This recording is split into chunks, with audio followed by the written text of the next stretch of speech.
आखिरकार दोस्तों वो खबर आ गई जिसका बेसब्री से इंतजार किया जा रहा था।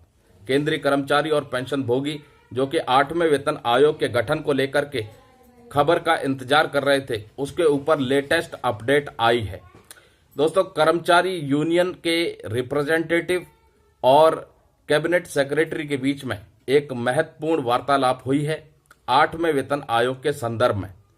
कर्मचारी यूनियन के जो रैप शामिल थे, उन्होंने मांग रखी कि ये जो 8वें वेतन आयोग की मांग है, इस विषय को आगे फॉरवर्ड किया जाए और केंद्रीय कर्मचारियों के लिए, पेंशन भोगियों के लिए सैलरी रिवीजन, पेंशन रिवीजन के लिए 8वें वेतन आयोग का गठन किया जाए। इसके जवाब में कैबिनेट सेक्रेटरी जी ने बताया कि अभी साल 2026 में वक्त है और अभी से इस डिमांड को आगे फॉरवर्ड करना बहुत जल्दी हो जाएगा। तो उम्मीद की जा रही है कि साल 2025 के शुरुआत में ही कर्मचारी और पेंशन भोगी जिस चीज का इंतजार कर रहे थे, 8वें वेतन आयोग के गठन का, उसके ऊपर महत्वपूर्ण और पॉजिटिव खबर आती हुई नजर आएगी।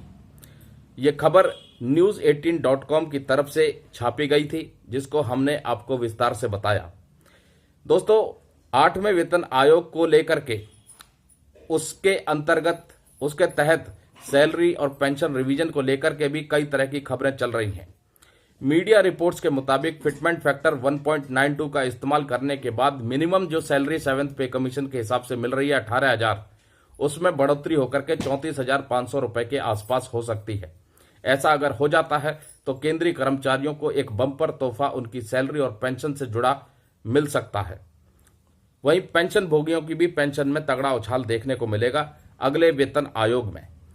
दोस्तों, उम्मीद पूरी है कि इस बार की जो सैलरी और पेंशन में बढ़ोतरी होगी वो बेहतरीन होगी और इसी को लेकर के मांग भी रखी गई है कि जल्द से जल्द 8वें वेतन आयोग का गठन किया जाए। मीडिया रिपोर्ट्स कई प्रकार की खबरें चला रही हैं। क्या इस बार 2025 में डीए की कैलकुलेशन में बदलाव देखने को मिलेगा? दोस्तों, जैसा कि आप सबको पता है, कई प्रकार की खबरें डीए और बेसिक पे के मर्जर को लेकर के चली थी।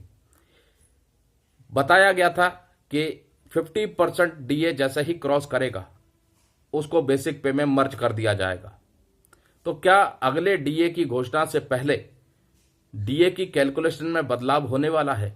ये आने वाला समय बताएगा, लेकिन सरकार की तरफ से किसी भी प्रकार की डीए को लेकर के, बेसिक पे को लेकर के या दोनों के मर्जर को लेकर के कोई भी आधिकारिक पुष्टि नहीं है। तो एम्प्लॉयज यूनियंस के जो रैप कैबिनेट सेक्रेटरी से मिले हैं, उसके ऊपर जो लेटेस्ट अपडेट आई है, news18.com ने जो खबर छापी है उसके बारे में हमने आपको पढ़ के बताया। तो दोस्तों, उम्मीद यही है कि बेसिक पेंशन में बढ़ोतरी के लिए सरकार जल्द से जल्द 8वें वेतन आयोग का गठन साल 2025 में कर देगी।